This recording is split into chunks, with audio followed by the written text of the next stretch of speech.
there are three contextual notes that I want to make about the world we're operating in. Well, the amount of funding to charities, as we know, especially to the arts, continues to grow. The number of households giving to charities is dropping. And the cover of the Chronicle of Philanthropy recently, called The Disappearing Donor, they cited a sobering statistic. In 2000, 66.2% of households in the US participated in giving to charity. By 2014, that number had dropped to 55.5%, an 11% drop in the number of households supporting charity. Second trend that's happening, while the dollar amounts do continue to grow, which means the number of donors are becoming fewer and fewer, they're giving in very different ways. There's the rise of the donor advised fund, which I'm sure you're all very familiar with.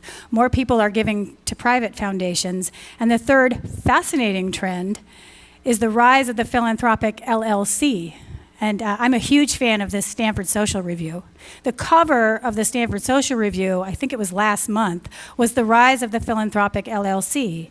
And they say that the for-profit limited liability corporation is becoming the vehicle of choice among elite philanthropists.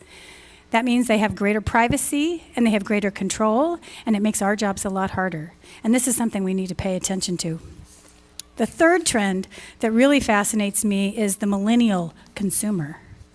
Let's see, I need my notes for this one. So millennials are increasingly using their power as consumers to show their support of social and environmental causes. And this trend started a while ago.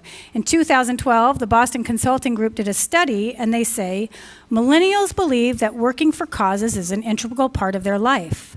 But instead of making charitable contributions, they're more likely to integrate the causes into daily life by buying products that support sustainable farming or fair trade, or by joining large movements that aim to solve social or environmental problems.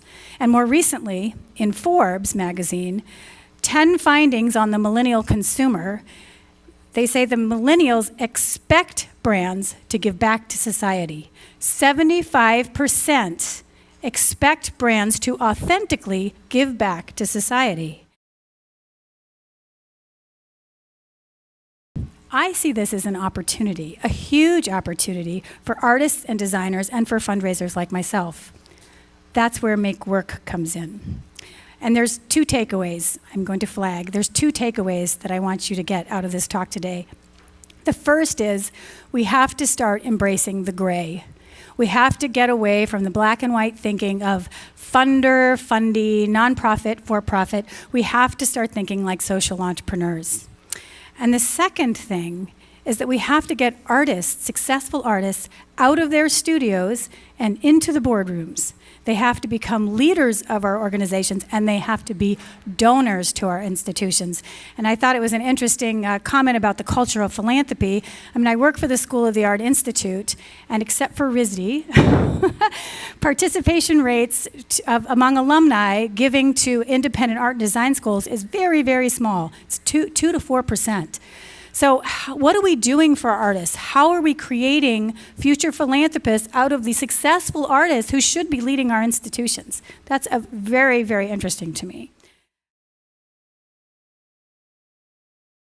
So MakeWork started in 2015. I'd had a lot of conversations with alumni about supporting the school, and their initial reaction was, what, me? No, that's not me. That's not what I do. And they talk about going out of school and starting professional practice, and then they think it's like jumping off a cliff.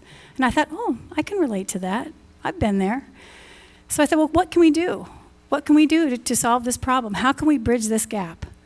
And I had two goals. One, I wanted my alumni to give. I also wanted to attract the next generation of successful businessmen to the school. So I wanted to look out in Chicago, which has a thriving entrepreneurial community, and I wanted those leaders involved with the school, and I wanted them giving to the school. MakeWork for me has been the best way I know how to express true philanthropy.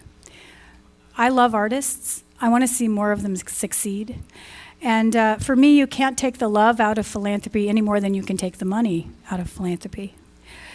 Artists have always changed the world by asking important questions and living as engaged citizens. But I believe if we can attract more artists to lead and fund our arts and culture institutions, that their impact will be profound. And I think it'll be profound in 3 ways very specifically.